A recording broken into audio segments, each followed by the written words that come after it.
नमस्कार दोस्तों, आपका स्वागत है हमारे YouTube चैनल नॉलेज 108 पर। तो दोस्तों, आज बात करते हैं पृथ्वी के घूमने की गति के बारे में।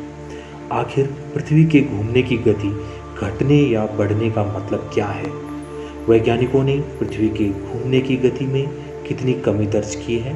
क्या पहले भी पृथ्वी के घूमने की गति में कमी देखी गई है? अगर हाँ, तो कब और कितनी? इन सब के बीच एक सवाल अहम हो जाता है कि आखिर पृथ्वी के घूमने की गति तेज या धीमे होने से आम लोगों की ज़िंदगी पर क्या असर पड़ेगा। तो चलिए जानते हैं इन सभी सवालों के जवाब। अगर आपको लग रहा है कि आपका समय बिना पता चले ही फुर्र से उड़ जा रहा है, तो अब तकनीकी तौर पर आप सही हैं। दरअसल हाल ही में वैज्ञानिकों को पता चला है कि पृथ्वी की घूर्णन गति यानी घूमने की गति तेज हुई है।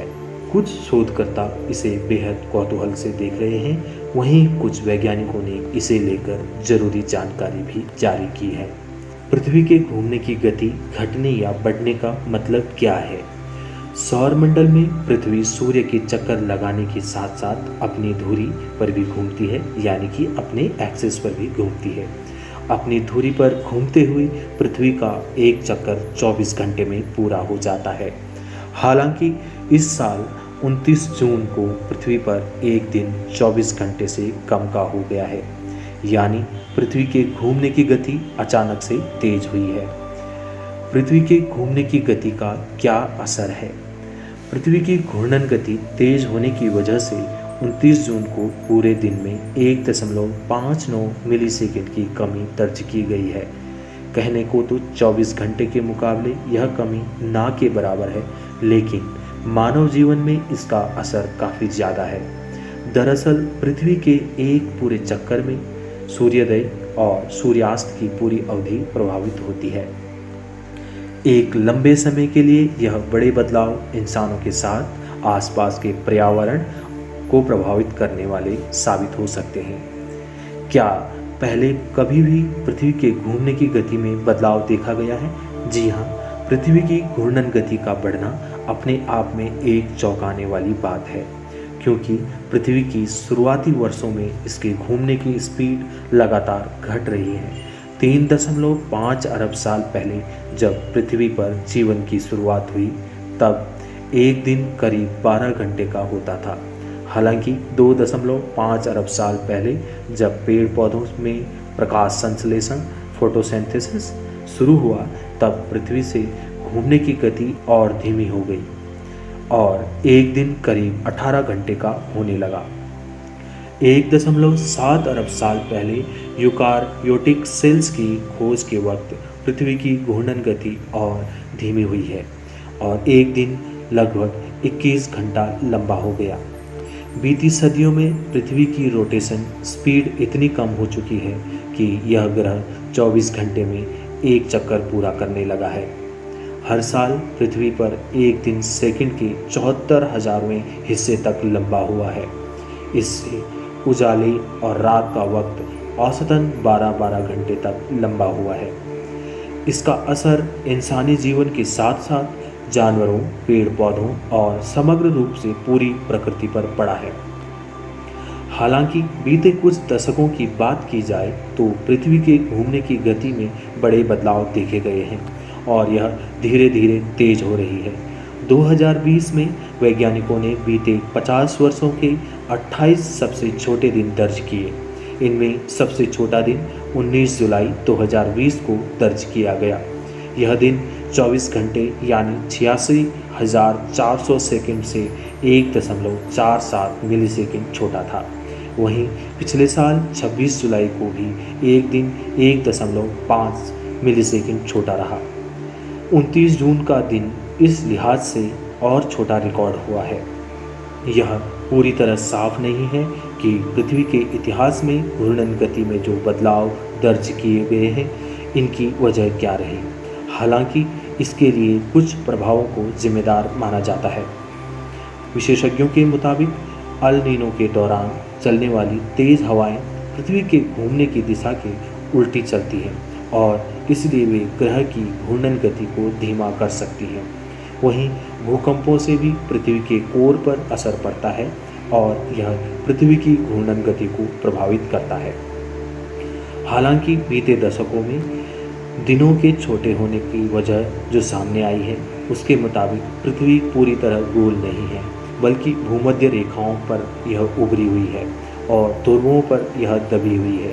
यानी पृथ्वी का आकार पूरी तरह गोल न होने की वजह से इसकी धुरी में भी बदलाव होते हैं और यही वजह है कि पिछले दशकों में ग्रह की घूर्णन गति में फर्क देखे गए हैं। वैसे तो पृथ्वी की घूर्णन गति कम या ज़्यादा होने से दिन की अवधि में थोड़ा ही फर्क पड़ेगा। आम लोगों की ज़िंदगी में यह इतना बड़ा अंतर नहीं होगा कि इसे पहचाना जा सके। हालांकि कई वर्षों तक अगर दिन की अवधि में फर्क आता रहा तो यह लंबे समय में पृथ्वी के कई बड़े बदलाव कर सकता है। अगर पृथ्वी की गति पहले से तेज होती है तो इसका असर ग्रह पर सही समय मापने वाली परमाणु घड़ियों पर पड़ेगा। दुनिया भर की जीपीएस से जुड़ी सैटेलाइट्स में यह घड़ियां इस्तेमाल होती हैं और अगर दिन की अवधि में कोई बदलाव आता है तो इनमें कोई बदलाव करना मुश्किल होगा।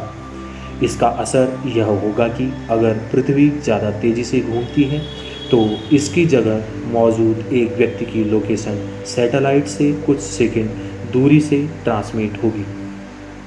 आधे मिलीसेकंड का हेरफेर भी भूमध्य रेखा पर 10 इंच या 26 सेंटीमीटर तक का फर्क दिखा सकता है। लंबे समय तक अगर पृथ्वी के घूमने की गति तेज़ हो रही है तो धीरे धीरे जीपीएस सैटेलाइट बेकार हो जाएंगे। आपने देखा होगा कई बार जब आप लोकेशन शेयर करते हैं तो आपकी लोकेशन कुछ दूर दिखाता है, तो इसका कारण यही है। इसका दूसरा असर लोगों के रोज़मर्रा के इस्तेमाल होने वाले संचार उपकरणों पर पड़ेगा। स्मार्टफोन्स, कंप्यूटर और बाकी संचार सिस्टम खुद को नेटवर्क टाइम प्रोटोकॉल सर्विसेज के जरिए संक्रमित रखते हैं। पृथ्वी की घूर्णन गति बदलने और सैटेलाइट की संचार रिले में थोड़ी भी देर अलग अलग स्थानों पर समय में फ़र्क पैदा करेगी। कई वर्षों तक अगर यह प्रक्रिया जारी रही तो वैज्ञानिकों को समय के सिस्टम में भी बदलाव करना पड़ सकता है। रिसर्चर का कहना है कि फ़िलहाल पृथ्वी की गति बढ़ने और दिन की अवधि कम होने के फॉर्मूले को सुलझाने के लिए अंतर्राष्ट्रीय स्तर पर नेगेटिव लीप सेकंड जोड़ सकते हैं। यानी कुछ वर्ष के अंतराल पर अंतर्राष्ट्रीय समय में 1 सेकंड की कमी की जा सकती है ताकि दिन की अवधि में होने वाले मिलीसेकंड के बदलाव को बांटा जा सके। लीप ईयर का फॉर्मूला होता जा रहा है साथ में इस्तेमाल। पृथ्वी पर ऐसी व्यवस्था पहले भी मौजूद रही है। दरअसल पृथ्वी पर एक साल तब पूरा माना जाता है जब वह सूर्य का एक चक्कर पूरा कर लेती है। यह अवधि फ़िलहाल 365 दिन और 6 घंटे की है, लेकिन अंग्रेजी कैलेंडर के मुताबिक एक साल को 365 दिन का ही माना जाता है। अगर पृथ्वी द्वारा लगाए गए अतिरिक्त समय 6 घंटे को 4 बार जोड़ा जाए तो यह समय 1 दिन के बराबर हो जाता है। इसलिए दुनिया में हर 4 साल में एक लीप ईयर पड़ता है। इस साल फरवरी में 1 दिन जोड़ा जाता है और 28 दिन की जगह 29 दिन की होती है। तो दोस्तों, ये थी धरती के बारे में जानकारी। तो दोस्तों, आई होप सो आपको वीडियो पसंद आया होगा। अगर आपको वीडियो पसंद आया है कृपया लाइक, शेयर और सब्सक्राइब करना ना भूलें। नमस्कार, बहुत बहुत धन्यवाद।